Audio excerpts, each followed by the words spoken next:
Creio que é um texto da palavra de Deus que Paulo escreve para a igreja de Tessalônica, que vivia um contexto parecido com o nosso, de fim de tudo, de desistência, de resignação, onde o povo de Deus estava esperando a volta de Jesus. Só que naquele contexto começou a acontecer o seguinte: era todo mundo vendendo as suas casas, vendendo as suas coisas, dizendo: olha, nós queremos esperar Jesus voltar. E tinha uma série de confusões na igreja, que era um povo dizendo: Jesus vai voltar amanhã, marcando data, e gente deixando de trabalhar, vivendo à custa dos outros, e ficando pesando a igreja do Senhor. E Paulo, ele começa a explicar nesse contexto, e ele termina com essas instruções finais para a igreja, para os discípulos, e eu creio que essas instruções cabem para as nossas famílias nessa noite, amém? Mas antes eu quero orar com você. Você vai orar de novo, mais uma vez, amém? Glória a Deus pela sua família, pela palavra, e como eu falei pela manhã, gente, Deus, ele quer visitar a gente, ele não quer que você vá embora de mãos abanando. E mãos abanando não é o sentido de pegar coisas. A gente tem uma mensagem, é óbvio que Deus, ele quer abençoar a sua vida em todas as áreas, inclusive a área material. Você crê nisso? A gente vem para o culto na perspectiva de sair com alguma coisa, mas mãos abanando, eu estou falando no sentido que Deus quer fazer de dentro para fora, amém? Então você não pode sair do culto de mãos vazias. Eu não sei como é que você está fechado, está desanimado, se você está com N problemas no teu casamento, N problemas financeiros, se de alguma maneira você está amarrado, com a mente em outro lugar. Mas quando nós falamos para Deus assim: Senhor, eu abro o meu coração, eu quero ouvir a tua palavra. Deus, ele fala algo que é uma palavra rema, que é a palavra dele para você. Ele tem uma palavra, amém? Então, Senhor, eu consagro tudo que eu tenho, tudo que eu sou, a minha vida, o meu casamento, os meus filhos, as minhas finanças, e entrego nas tuas mãos. E eu declaro que eu e a minha casa serviremos ao Senhor. Aleluia, glória a Deus. Vamos ler o texto, se você puder dividir com alguém.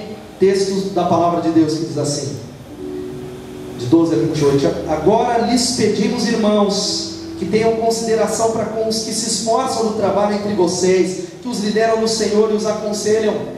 Tenham-nos na mais alta estima com amor por causa do trabalho deles. Vivam em paz uns com os outros. Exortamos vocês, irmãos, a que advirtam os ociosos, confortem os desanimados, auxiliem os fracos, sejam pacientes para com todos. Tenham cuidado para que ninguém retribua o mal com o mal, mas sejam sempre bondosos uns para com os outros e para com todos. Alegrem-se sempre, orem continuamente, deem graças em todas as circunstâncias, porque esta é a vontade de Deus para vocês em Cristo Jesus. Não apaguem o Espírito, não tratem com desprezo as profecias, mas ponham à prova todas as coisas e fiquem com aquilo que é bom. Afastem-se de toda forma de mal, que o próprio Deus da paz os santifique inteiramente. Que todo o espírito, a alma e o corpo de vocês sejam preservados irrepreensíveis na vinda de nosso Senhor Jesus Cristo. Aquele que os chama é fiel e fará isso. Irmãos, orem por nós, saúdem todos os irmãos com um beijo santo. Diante do Senhor eu encarrego vocês de lerem esta carta a todos os irmãos. A graça de nosso Senhor Jesus Cristo seja com vocês, amém? Que a graça do nosso Senhor e Salvador Jesus Cristo seja com vocês. Alegrai-vos sempre, orai sem cessar, e em tudo dai graças, porque essa é a vontade de Deus seja convosco. Pai, mais uma vez entregamos a tua palavra a ti, dizemos a ti que o Senhor possa fazer com ela aquilo que a Bíblia diz, que ela possa encontrar um lugar no nosso coração e fazer aquilo para o qual ela foi enviada e destinada. Pai, ó Deus, nós colocamos a palavra do Senhor na centralidade da nossa família e repreendemos todo desassossego maligno que amarra a mente, que amarra o entendimento, que rouba a tua palavra. Senhor, que a palavra do Senhor caia em boa terra e possa frutificar, e ó Deus, dar fruto 100 por 1, 60 por 1 para a tua glória. Por isso, Senhor, glorifica o teu nome e edifica a tua igreja, em nome de Jesus, amém. Amém? Estamos falando sobre família esse mês todo, e não é talvez segredo para ninguém, todo mundo entende isso, que a família, ela está sob ataque constante.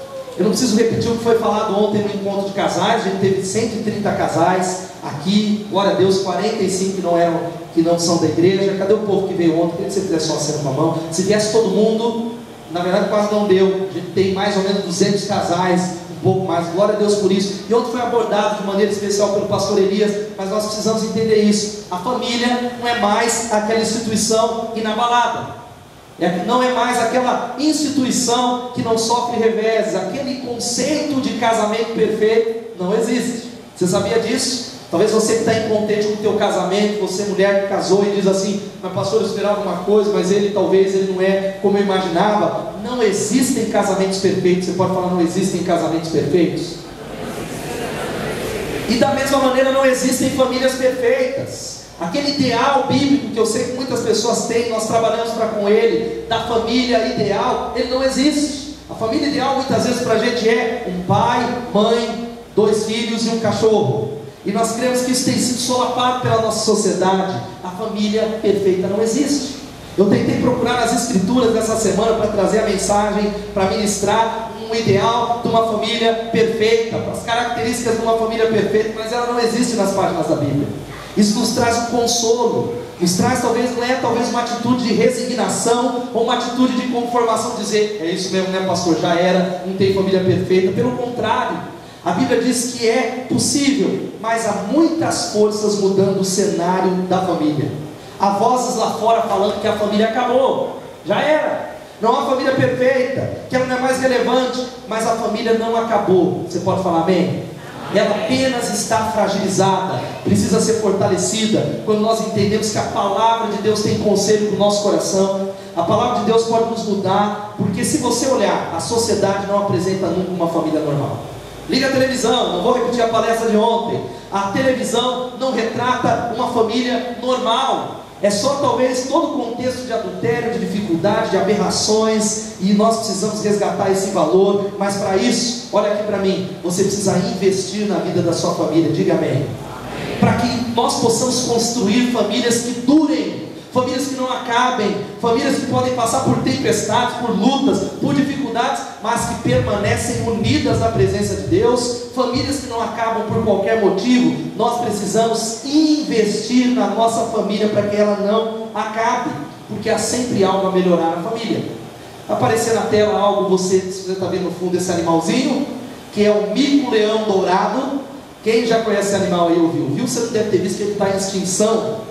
Mas o mico-leão dourado, que é um animal brasileiro, ele está ameaçado de extinção, porque o seu habitat está sendo destruído. E há muitas entidades no governo, talvez a Secretaria do Meio Ambiente, em tantos lugares, investindo milhões de reais para que esse animal não venha a ser extinguido, não venha a ser extinto. Milhões e milhões de reais. Da mesma maneira, assim como estão investindo um dinheiro absurdo, eu estou contra o mico-leão dourado, você precisa investir na tua família para que ela melhore. Amém? Porque há sempre algo a melhorar na família. E eu quero conversar com vocês um pouquinho sobre isso. Quais são as características dentro desse texto de famílias que prevalecem?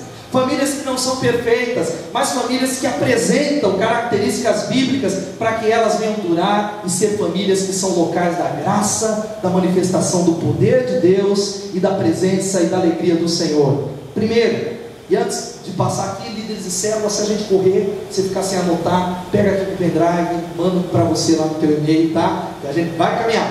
Primeira característica é essa. É a família que prevalece, é uma família que aprendeu a respeitar a autoridade espiritual e os papéis dentro de casa. É a primeira coisa. Nós não podemos, antes de dar os outros conselhos, fugir disso. Durante a semana, o meu texto era, e eu orando a Deus, falei: não, eu vou falar só, Senhor, de 1 Tessalonicenses 5, de 16 até o versículo 19. Só, 16 a 19. Aí eu fui um pouquinho mais, tá bom, Senhor, eu vou falar de 15 até o versículo 19. Eu vou falar de 15 a 23, mas esses versículos não podem ficar fora, eles não estavam no meu texto, porque uma família que prevalece é uma família que aprendeu a respeitar a autoridade espiritual e os papéis dentro de casa. Esses versículos 12 e 13 que nós lemos, fala de uma maneira explícita da autoridade espiritual que Deus institui sobre a igreja, sobre os seus líderes espirituais, mas de uma maneira implícita. Nós podemos entender que família que prevalece é aquela que, quando aprende a respeitar a autoridade espiritual, eles entendem os papéis dentro de casa. Não tem outro jeito, uma outra maneira. É por isso que o texto vai dizendo: agora lhes pedimos, irmãos, que tenham consideração para com os que se esforçam no trabalho entre vós, que os lideram no Senhor e os aconselham. tenham-nos na mais alta estima com amor, por causa do trabalho deles, vivam em paz uns com os outros. Esse é um conceito que a gente tem perdido na nossa sociedade, a gente tem perdido dentro da igreja do Senhor, porque eu mesmo queria pregar, porque eu sou um pastor aqui e falar, advogar em causa própria, mas famílias que prevalecem são famílias que aprendem esse conceito que está na palavra de Deus. A Bíblia nos dá uma orientação, a Bíblia vai nos colocando que a autoridade espiritual é instituída por Deus. Você pode dizer amém? E muitas vezes, meu irmão, eu não estou falando, é óbvio que há algumas autoridades que se desqualificam, há pessoas que não se enquadram, há gente que talvez Deus está retirando, mas a autoridade é colocada por Deus. Você pode falar, a autoridade é colocada por Deus? E muitas vezes a autoridade que Deus coloca sobre a sua vida vem numa embalagem que você não gosta. Ele é de uma maneira que não seria do jeito que te agrada, mas Deus tem instituído para trabalhar na tua vida, para você possa entender alguns princípios espirituais para a glória de Deus. E a autoridade espiritual, nós estamos cercados. Não é só o pastor que é de uma maneira explícita nesse texto, mas são os líderes que estão sobre a sua vida. Quem são as autoridades? Talvez o seu chefe no trabalho, que você fala, mas pastor, isso aí é chefe, isso aí está mais para capeta, é lapeta, torando. Ele não pode ser autoridade espiritual, porque nem crente ele é. Os políticos que estão aí roubando demais, será que eles são autoridades constituídas por Deus? É óbvio, nós devemos protestar, nós devemos reivindicar os nossos direitos, nós devemos falar, mas a Bíblia vai colocando que a partir do momento que uma autoridade tem a permissão de ser ali colocada, é com a permissão de Deus, e elas são instituídas por Deus. Ela usa a espada para que a lei seja cumprida. É óbvio que há distorções, mas a Bíblia ensina que uma família que prevalece é uma família que aprende isso, e é só através disso que nós vamos entender os papéis dentro de casa.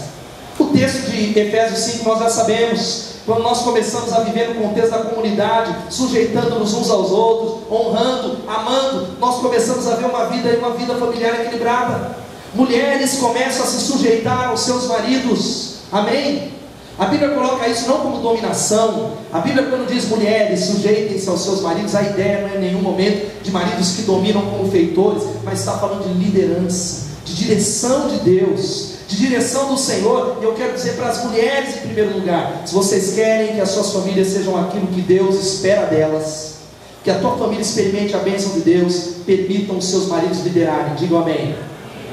Larga a mão do controle. Há muitas mulheres interferindo, tirando a mão, dizendo, ele não sabe nada, pastor, ele não sabe nada, ele só faz besteira. Mas a Bíblia diz, mulheres, sujeitem-se aos seus maridos, amém? Porque a bênção de Deus virá na tua casa à medida em que você se enquadrar naquilo que a Bíblia diz, não o que o pastor diz. Da mesma maneira, a Bíblia vai falando que o papel do marido é liderar a casa. Maridos, amem as suas mulheres. Cadê os maridos?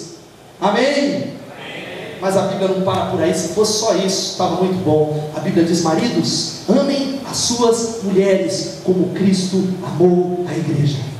E o amor de Cristo pela igreja, Ele entregou a vida pela igreja. Mas como é, maridos, que nós queremos amar as nossas esposas, se nós não conseguimos entregar um controle de televisão para elas, que dirá morrer por elas?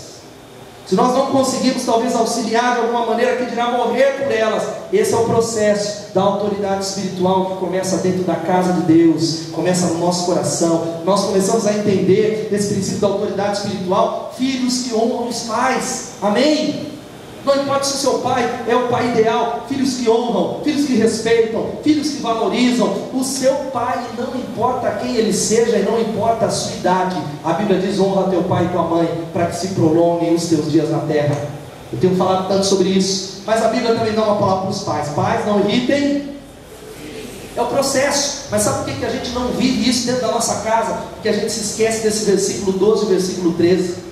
Nós, por causa dos extremos e dos abusos tão grandes que a gente vê no meio evangélico brasileiro, de homens que não são líderes espirituais, que têm roubado o povo, saqueado o povo, destruído famílias, nós vamos para o outro extremo. Mas a Bíblia vai dizendo, agora lhes pedimos, irmãos, que tenham consideração por aqueles que se esforçam no trabalho entre vós, que os lideram e os aconselham. Quem são os seus líderes, meu irmão? Quem são aqueles que têm se esforçado, ministrado, orado por você? E a Bíblia diz, olha, honre essas pessoas e tenham consideração por causa do trabalho delas. Não é porque ele é palmeirense, fluminense, corintiano, são paulino, se ele usa uma roupa verde, se ele usa paletó, ou se ele não usa, se ele fala em línguas ou se ele não fala, mas é por causa do trabalho deles. E a Bíblia vai dizendo: olha, tenham-nos na mais alta estima com amor, por causa do trabalho que eles efetuam, em nome de Jesus. Mas há muita gente que não honra a liderança espiritual, e nós não entendemos que isso vai ter um reflexo na sociedade. É na sociedade. A gente vive uma geração de jovens que não consegue prevalecer no ambiente de trabalho. Invariavelmente eu converso com jovens dessa comunidade mesmo, que o cara já está no 15º emprego, ou no 16º. Eu falo: camarada, o que aconteceu? Então, pastor, eu estava lá, mas você sabe como é, palhaçada, ele quer que eu seja um escravo, pedi eu sair mesmo. Falei: então tudo bem, vamos orar por você. Passa um tempo, está em outro lugar, e aí o que foi então, pastor? Estava indo muito bem, eu estava lá, mas ele pediu para eu fazer algo que não era meu, então eu não levo desaforo para casa, eu não engulo sapo. E nós estamos tendo uma geração que não respeita autoridades, professores. Ligar a televisão, diretores de escola têm sido agredidos, e isso tem a ver com gente que está aqui, que não honra, porque nós vamos esquecendo daquilo que começa na base da palavra de Deus. E sabe como é que você vai entender isso, meu irmão? Começando na tua casa.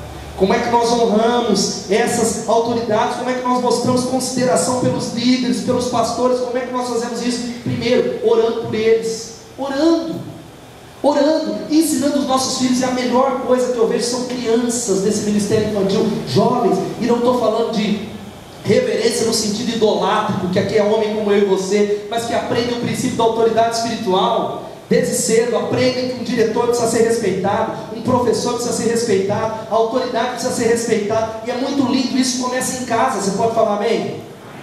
Agora toma cuidado com isso, porque eu vejo, e eu sei que aqui ninguém está fazendo mais isso, invariavelmente pais e mães que dizem assim, eles começam a usar as autoridades espirituais para amedrontar os filhos. Há um tempo atrás eu peguei uma mãe falando assim, a criança não ouvia ela, olha o princípio da autoridade espiritual. E ela falou: fique em silêncio, senão eu vou chamar o pastor. Na hora a criança calou. Aí eu chamei aquela irmã e falei: ó, nunca mais. Porque o teu filho, nós não sabemos, porque quando as crianças fazem 12, 13, 14 anos, elas vão embora. Elas não querem saber de igreja, elas não querem saber do povo de Deus. Nós precisamos aprender como é que nós, orando, fazemos isso, mostrando respeito na maneira de falar sobre eles. Querido, confronte, procure, mas não fale mal da autoridade instituída por Deus. Não fale mal, na verdade, de ninguém. Você pode falar amém? Amém. Na verdade, a Bíblia diz: irmãos, não falei mal uns dos outros. Tiago vai falando, porque quando você fala mal, você peca. Segundo conselho, você sabe qual que é que a Bíblia vai falando? E aí tem a luta que a gente tem às vezes dentro de casa, é esse: a família que prevalece, ela aprendeu a tratar todos com bondade e simpatia. Diga glória a Deus. A família que prevalece é um ambiente onde todo mundo aprendeu a tratar uns aos outros com bondade e simpatia. Louvado seja o nome do Senhor. É o versículo 15, vai falando uma palavra poderosa: tenham cuidado para que ninguém retribua o mal por mal. Olha, mas sejam sempre bondosos uns para com os outros e para com todos. Porque o que mais acontece, olha aqui para mim, e é um papo de família, é que nós, na maioria das vezes, corremos o risco de tratar melhor os que são de fora do que os que são de dentro, não é? A gente tem a tendência de tratar melhor o cara da célula, os líderes que estão ali, do que aqueles que são da nossa casa. Nós tratamos melhor os estranhos do que o de casa. Entra: ô querido, a paz de Deus, que bênção que está aqui. Mas se a gente não tiver cuidado, isso que acontece. A cortesia está acabando. A palavra, a cortesia veio da época do rei da Inglaterra, onde os cortesões tinham um código, e toda vez que uma mulher passasse, eles tiravam o chapéu, mostrando consideração. É daí que veio essa palavra cortesia. Mas hoje não tem mais cortesia coisa nenhuma. Você está pegando aquele busão lotado, você está cansado de pé, você ora a Deus e aparece um lugar, você fala: é meu. Na hora que você senta, no primeiro ponto, aparece um idoso. Se você é alguém que não pratica isso, você finge que está dormindo. Perdeu. A gente passa por cima, a gente não tem mais consideração. Mas aqui você precisa entender: famílias de Deus tratam as pessoas com simpatia. Trata sogro, sogra com simpatia e bondade. Diga glória a Deus. Não retribui o mal com o mal. Eles olham: é um prazer você ser da minha família, eu sou feliz porque a Bíblia diz assim. Agora, como é que nós mostramos simpatia com essa família? Uma das maneiras de tratar com bondade a família, cadê as mulheres aqui? É um papo de família, é pegar aquela xícara que você ganhou no seu casamento há 20 anos atrás e colocar para esse homem tomar um café. Amém ou não? Porque quando chega uma visita, a gente faz tudo bom e melhor. Limpa a casa, faz um mês que não limpa, e bota lá, e coloca aquela xícara de cristal para ele tomar, mas dentro de casa esse homem está tomando esse café no copo de requeijão. E é isso. Agora qual é a questão? Agora quando vai o pastor, é uma coisa, é o pastor, é uma maravilha. E talvez se esse marido seu for estabanado como eu, vai correr o risco de quebrar a sua xícara.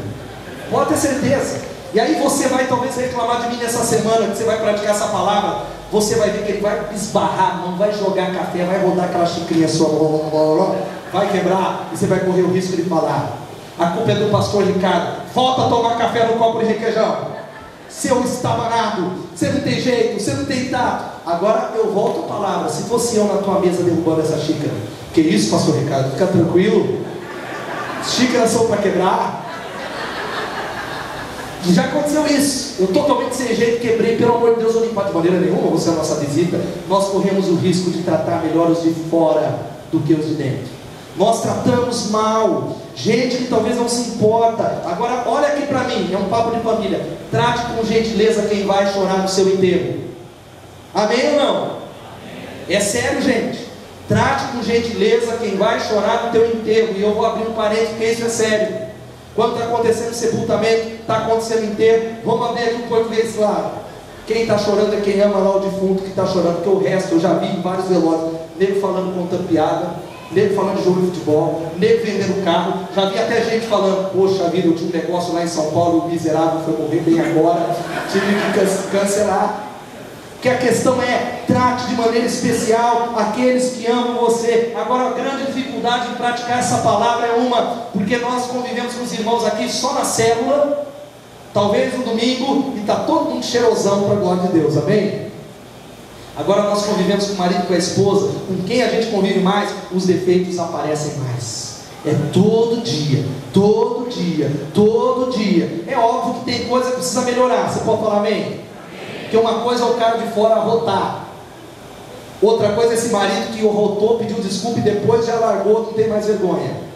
É papo para colocar a nossa casa em ordem em nome de Jesus. Famílias que são famílias que prevalecem, eles aprenderam a tratar as ofensas dentro de casa. Eles não retribuem mal com mal. Olha aqui para mim, meu irmão, a nossa tendência é essa. E eu estou falando porque eu vivo em família, você sabe do que eu estou falando. Quando talvez o marido trata mal a esposa, como é que a esposa faz? Ela dá um coice nele. Eu falei hoje pela manhã que a igreja é o único lugar que há cavalos batizados e jararacas piedosas.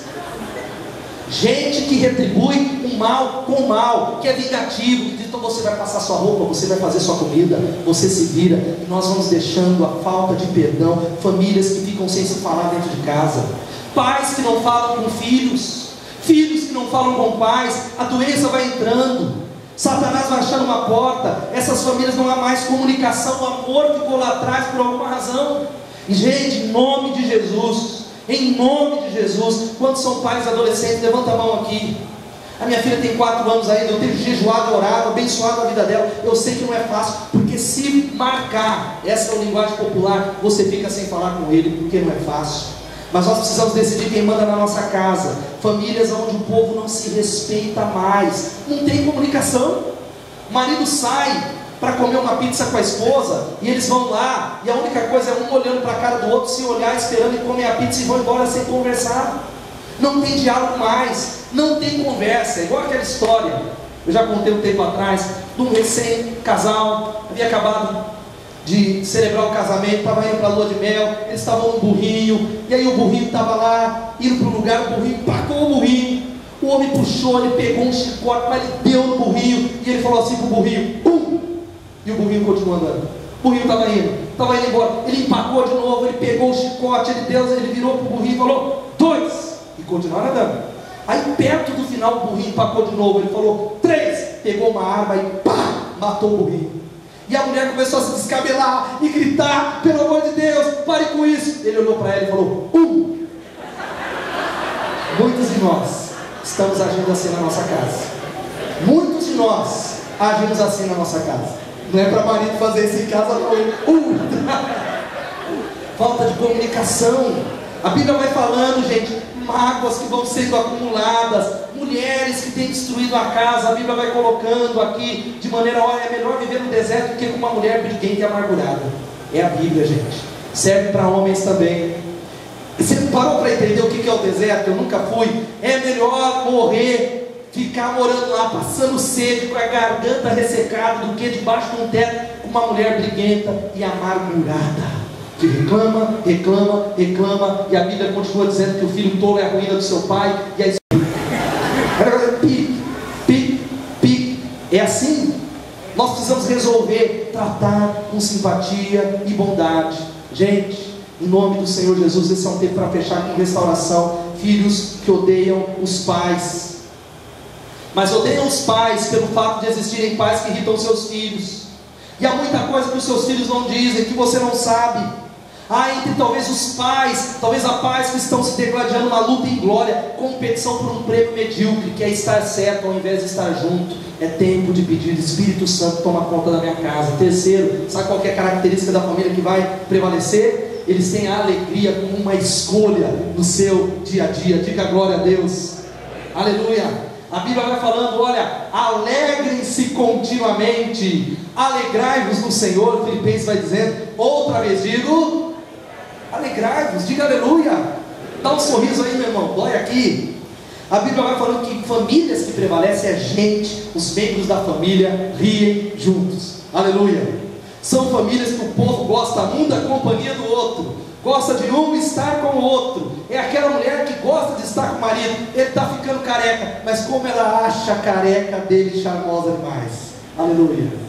Ele talvez está ficando um pouco gordinho, ou ela está assim, mas eles se amam, eles gostam de conversar, eles têm história para contar, e eles riem juntos. Eles riem não uns dos outros. Que tem família doente que a risada é do marido é dela, que ele fala cheio. Não, famílias que celebram e são alegres, porque a marca do discípulo é a alegria. Você crê nisso, meu irmão? Eu sei que às vezes nós estamos precisando chorar, nós passamos por tribulações, mas a alegria não tem a ver com a circunstância. A alegria é uma escolha, é uma decisão que o Espírito Santo coloca no nosso coração. Alegrai-vos sempre, amém? Fala para o irmão que está do seu lado: se alegre, meu irmão. O Dr. Maldonado, ele conta a história do filho dele. Ele é um médico. O Dr. Maldonado conta a história do filho dele que fez um concurso. Ele foi para a prova, para ir para um novo local, e a família toda reuniu, fez uma faixa, fez um bolo, encheu bexiga, e aquele jovem entrou cabisbaixo e disse: não foi dessa vez, eu não passei. Aí o Dr. Maldonado olhou para ele e disse: então nós vamos celebrar a derrota, é mais uma etapa que você aprendeu, nós estamos festejando, louvado seja o Senhor, amém? Famílias que são famílias que prevalecem, são famílias que aprendem a passar por algumas experiências. E olha aqui, experiência não é o que você passou, mas é aquilo que você passou e aprendeu alguma coisa. Diga amém. Porque tem um monte de gente que passa pela experiência e não aprende nada. O cara tem uma dificuldade, perde emprego, faz isso, fala: o que você aprendeu? Igual um pastor que eu vi uma entrevista, ele trocou o coração, sabe, infartou. Aí perguntaram para ele: que lições você aprendeu de Deus? Eu não aprendi nenhuma. Experiência é aquilo que você aprendeu. Coisa boa quando a gente aprende a rir junto, gente, porque o coração alegre aformoseia o rosto, a Bíblia diz. Tem um ditado médico que diz assim: enquanto você ri, você mantém um médico distante. Rir traz saúde. Diga glória a Deus. Tem um livro que diz: ria-se de novo. Deus é um Deus que se alegra nos seus feitos. Eu lembro, a gente tem que dar risada. Cadê as irmãs? É uma coisa de filho da cunhada com a cunhada, e às vezes é briga, que sabe que criança quebra o pau, é ou não é? Criança quebra o pau ou não quebra? Cadê a Suzana? Tem a Suzana, as melhores amiguinhas dela, a Laura, a Lívia, um quebra-pau, e estão ali se amando depois. E às vezes as mães ficam uma virada com a outra: eu não quero que você fale com ela, eu não quero que você se meta com essa família. Aí a criança: mas é meu amigo, papai. Precisamos rir. Briga de criança você só vai apartar se estiver matando, meu irmão. Que eu lembro na minha infância, só o Dinho lembrou disso, só eu tinha isso. Na minha época era um negócio mais ou menos assim. A gente, na hora que iria encrencar, fazia assim, ó, desenhava no chão: essa aqui é minha mãe, essa aqui é a mãe do outro. Quem for homem, pisa na mãe do outro. E pisava lá e o pau quebrava. Quem é dessa época aí? Só eu? Tem uma outra coisa que eu lembro da infância. Quem lembra? Ó, se você for homem, você vai passar na minha calçada. Se passar, o bicho vai pegar. Quem é dessa época? E aí, às vezes o couro comia, mas à tarde estava todo mundo jogando bola lá no campinho, todo mundo se divertindo. Famílias que são aquelas que prevalecem, entende que ela é uma família alegre. Alegres quando recebemos grandes coisas de Deus. Quantos têm algo a celebrar? Digam glória a Deus. Mas alegres quando não recebemos aquilo que nós queremos. Alegres entendendo que a soberania, irmão, guarda essa frase, meu irmão, em nome de Jesus. Se tem algo que tem me mantido nesse ministério é amar e crer na soberania de Deus. Existe um Deus que está no controle de todas as coisas. Diga glória a Deus. A soberania faz o nosso coração descansar. A providência está preservando. Por isso, menos estresse. Crie um ambiente alegre na tua família. Às vezes eu estou lá enfesado, com a cara amarrada, pensando no ministério, e vem a minha filha, a minha esposa me quebra com um sorriso. O ministério tem que ser leve. Crie um momento com essa família. Amém? Esquece as dívidas. Tem que pagar, mas se alegre, alegrai-vos sempre, em nome de Jesus. Quarto, essa família que prevalece é uma família que tem a oração como prioridade. Tem a oração como prioridade em nome de Jesus. Uma família que ora, a Bíblia vai falando, orai sem... Sabe o que significa isso, meus queridos irmãos? Famílias que aprenderam a orar juntas. Famílias em que Jesus é a cola que está unindo essa família. Jesus é amado dentro dessa casa. Jesus é bem-vindo dentro dessa casa. São famílias onde os pais são intercessores dos seus filhos, celebrando, orando. Gente que ora para pedir a Deus pelas dificuldades. E não é só choro, não é reclamação. É gente que está com dificuldade financeira e está orando. Deus, tem misericórdia. Deus vai no nosso coração. Senhor, abre a porta. Casal que ora unido permanece unido. Você pode dizer amém?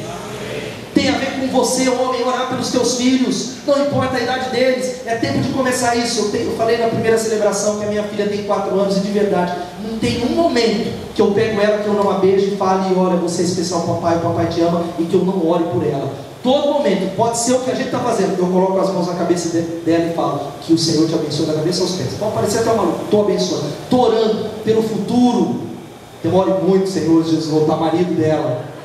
Senhor, prepara um homem bom para ela. Senhor, prepara um homem de Deus. Abençoa minha filha. Gente que aprende a criar filhos no temor do Senhor. Pais, você quer criar o seu filho no temor do Senhor? Amém? Você tem que se sacrificar para que ele ame a obra de Deus, para que ele ame a igreja. Hoje em dia nós estamos vivendo secularismo. O povo vai fugir, essa geração vai embora. Nós precisamos mudar esse quadro. Por isso, o diabo não respeita quem não ora. Porque quem não ora morre. Ele não respeita quem não tem uma vida de oração. Porque uma casa sem oração é como uma casa sem muros. O diabo tem acesso para jogar sujeira, para jogar um contra o outro, para jogar contra a igreja, contra a autoridade espiritual, contra o patrão, para trazer divórcios. Por isso, meu irmão, qual é o lugar da oração na sua casa? Olha aqui para mim. Qual é o local? Qual é a primeira pessoa com que você fala? Será que Deus é a primeira pessoa que você fala de manhã? Ou é gritando e estou atrasado? Estou atrasado, 5 anos, não para de ficar atrasado. Qual é a primeira pessoa? Dedique os primeiros 10 minutos do dia orando. Porque quando nós oramos, o inferno treme. Você pode falar amém? Amém. O diabo treme quando o mais débil dos crentes está de joelho, clamando a Deus. Clamando a Deus. Agora olha aqui para mim, irmão. Essa palavra é uma conversa de família. Sabe por que a gente não tem tempo de Bíblia e de oração? Ah, pastor, porque eu não consigo. É difícil. Eu não tenho hábito. Quem foge da dor da disciplina vai chorar o choro do arrependimento. Quem foge da dor da disciplina, você está deixando para amanhã. É mais um mês da família que você fala, amanhã eu vou começar a ler a Bíblia, mas não consegue. É disciplina, meus irmãos. É abrir esse texto sem ter vontade muitas vezes. É se ajoelhar e a única oração que você consegue sussurrar é: Deus, tem misericórdia de mim. Porque não há crescimento sem dor. Talvez você é alguém que não gosta de ler nada. E por isso que você vai continuar sendo o que você é. É tempo de mudar esse linguajar e dizer: Senhor, olha, eu quero buscar Deus. Martinho Lutero, ele vai falando, o reformador: se eu não orar as 2 primeiras horas, está errado ali, do dia, o diabo terá me vencido.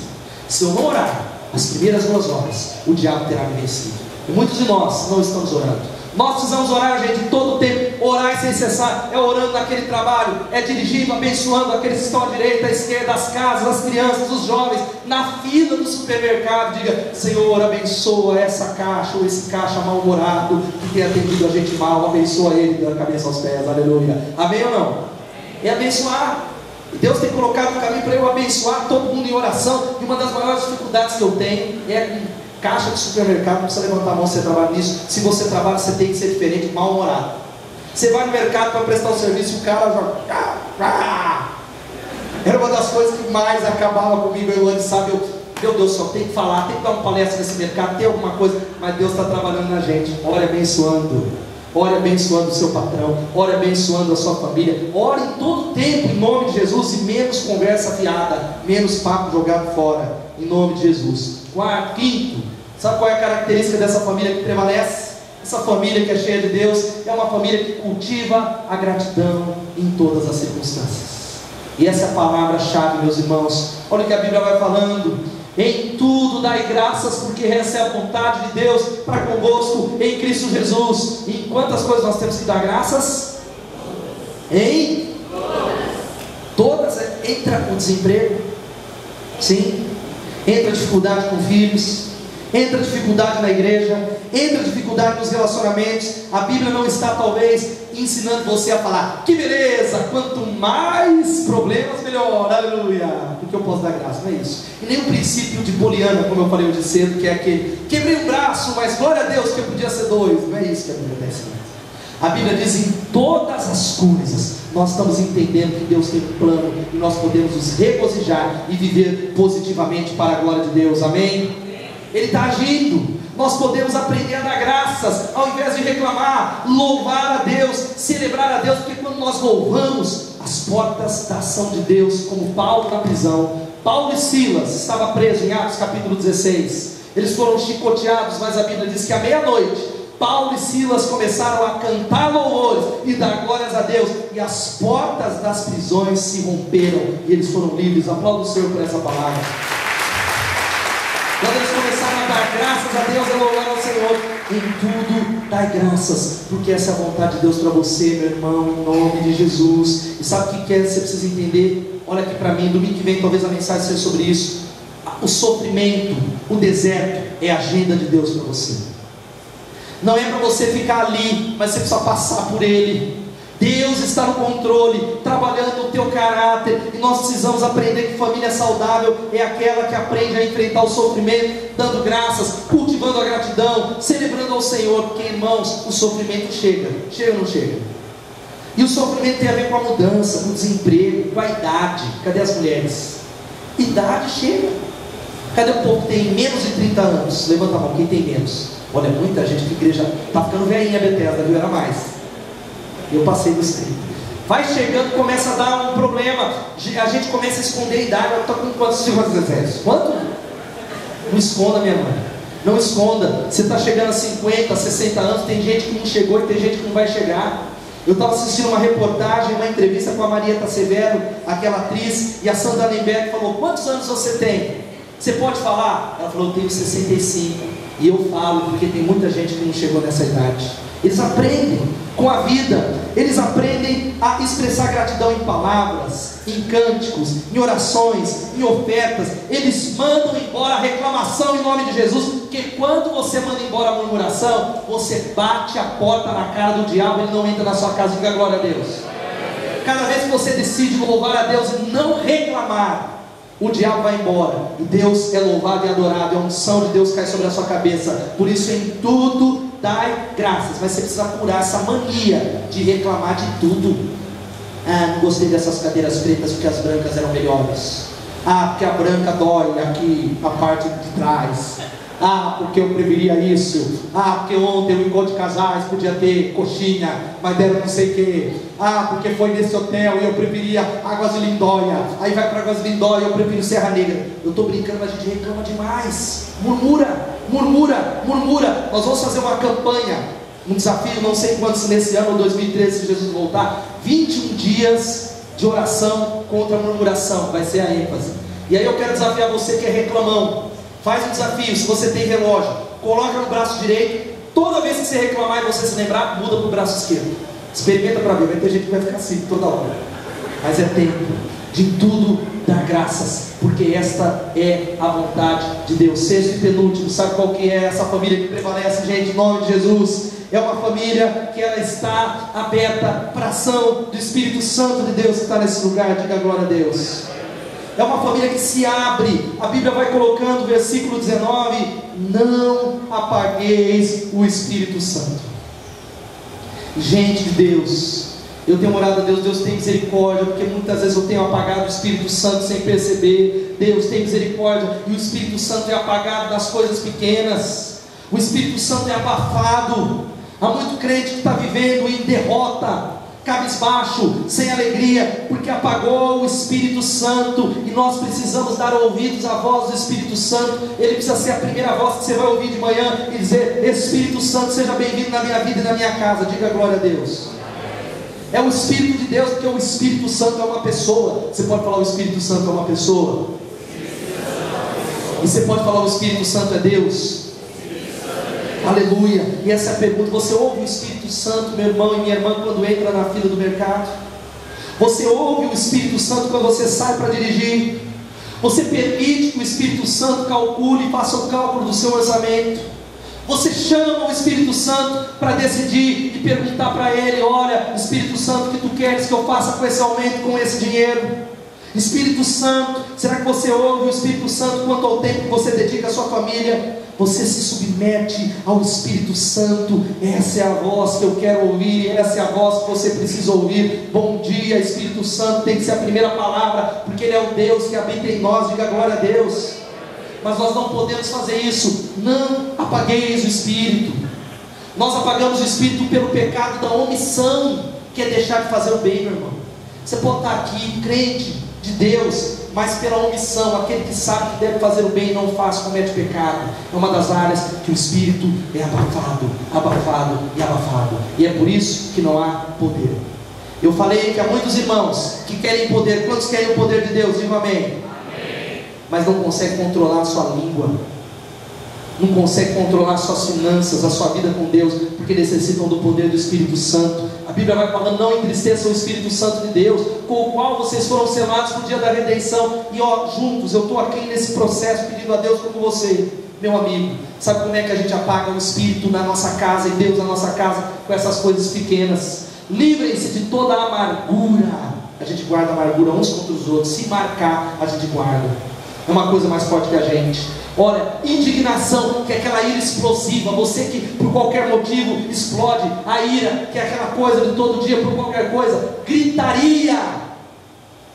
Maldade, tem outras coisas. Calúnia. Maldade, que é aquela coisa: alguém fez algo com você de pirraça, você desconta.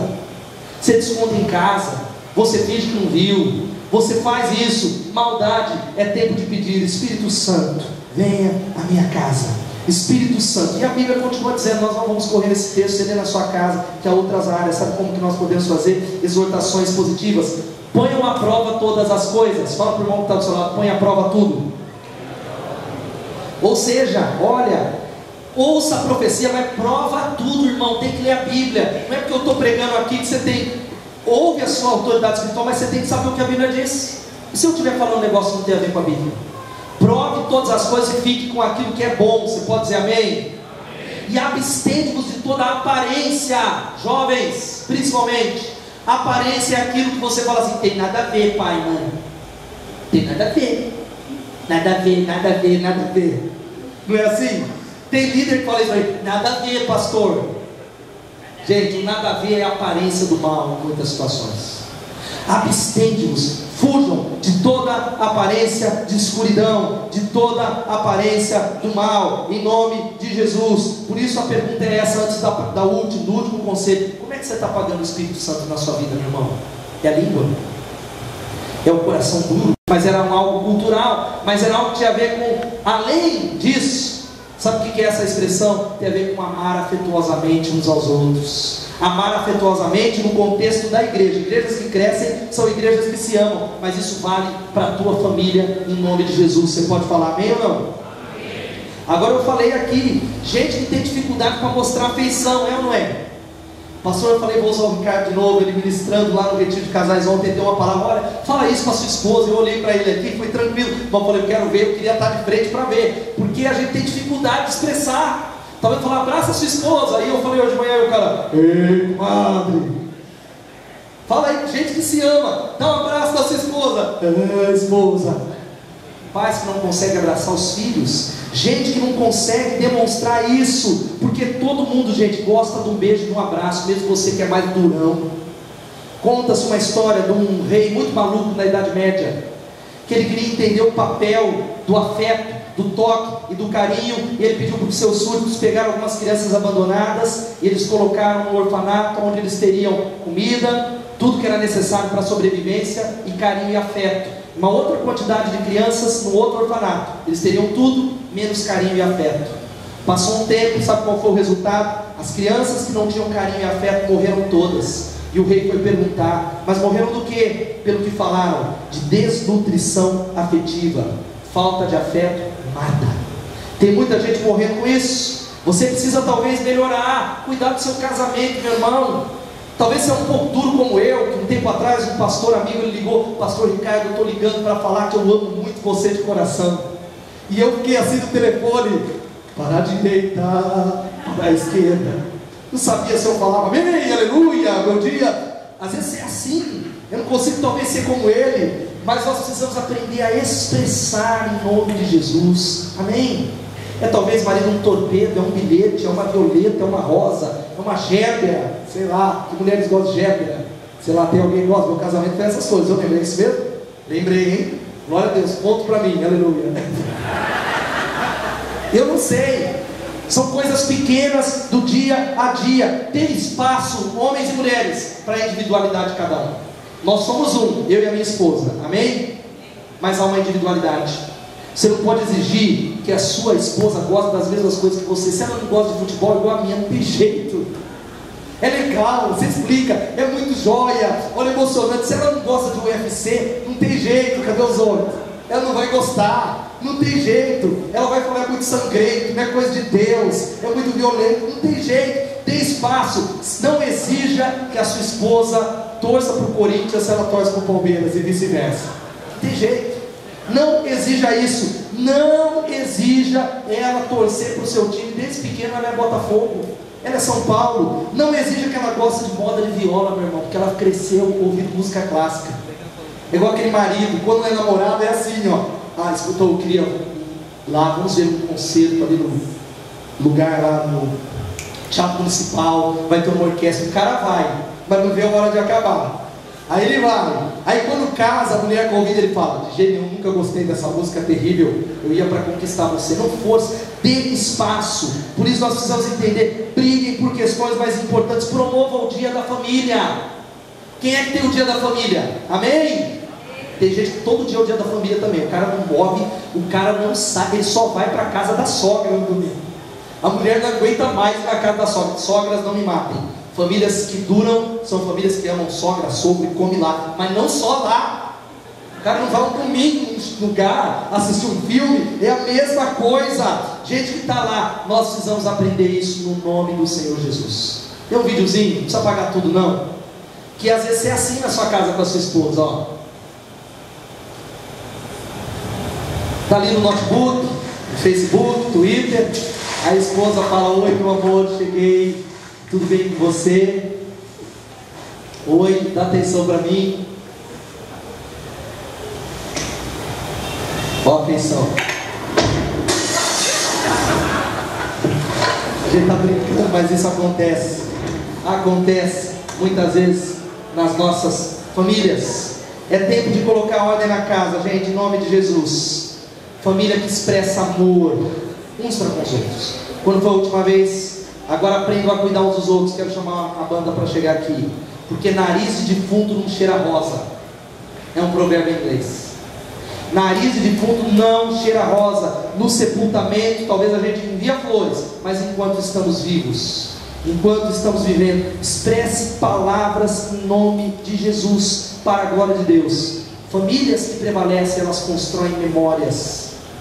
É gente que está orando, é gente que conversa junto, é gente que está celebrando para a glória de Deus, em nome de Jesus. Antes de fechar essa palavra e eles tocarem, se a recepção puder só apagar ali as duas luzes, eu queria ver um vídeo que eu passei alguns anos atrás, que tem a ver com a tua família jovem, tem a ver com o teu pai, e nós vamos ver, e depois tem uma última palavra antes de orar, que vai aparecer aqui. O Felipe vai me ajudar lá. Obrigado, Felipe.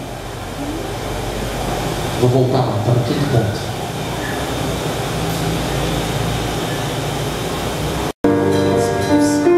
Vai orando pela tua casa. Só Deus pode restaurar a sua família.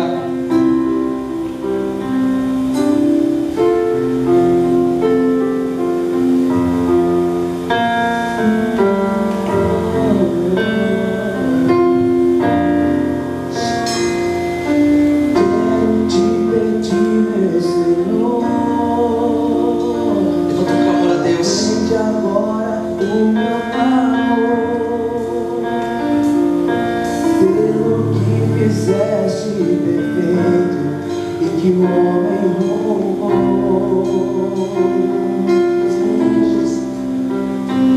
O amor que não existe mais, como foi há muito tempo atrás. Está pedindo a Deus sobre a sua família. Que existia no lar, hoje se esfriou.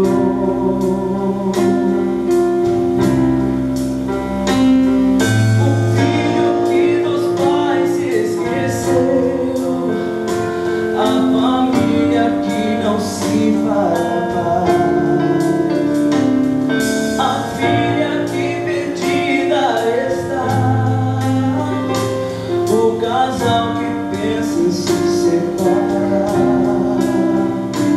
o desprezo que o vovô suportou, Pedindo perdão sobre a sua a família. diferença que sofreu a vovó. O orgulho invadiu corações, mas Deus pode restaurar esse amor. Só Deus pode. Fique de pé, querido, em nome de Jesus, enquanto você ora. Só Deus pode. Só Deus pode restaurar esse amor. E Ele pode. Ele é o poder que vem do céu para restaurar e abençoar teu lar. Só Deus pode restaurar esse amor. Pede a Deus para restaurar a sua família em nome de Jesus. Restaurar esse amor. Diga: restaura, Senhor. Basta só você pedir com fé, e sua família Ele irá restaurar hoje. Aleluia, aleluia. E eu creio que Jesus pode mudar a sua família, meu irmão. Amém. Eu queria que enquanto essa melodia vai sendo tocada de todo o coração, eu posso crer por você, eu posso orar por você. Se você crê que Jesus vai mudar, Ele pode. Então você diz: pastor, acabou o casamento, está acabando, o amor foi embora. Jesus pode restaurar o seu lar, o seu casamento, a sua família, o relacionamento com os seus pais. Ele pode curar, salvar pessoas nessa noite. E eu quero desafiar você, se você está com a tua família, com a tua esposa, vem à frente. Nós queremos orar enquanto cantamos essa canção. Você vai orando, sai do seu lugar.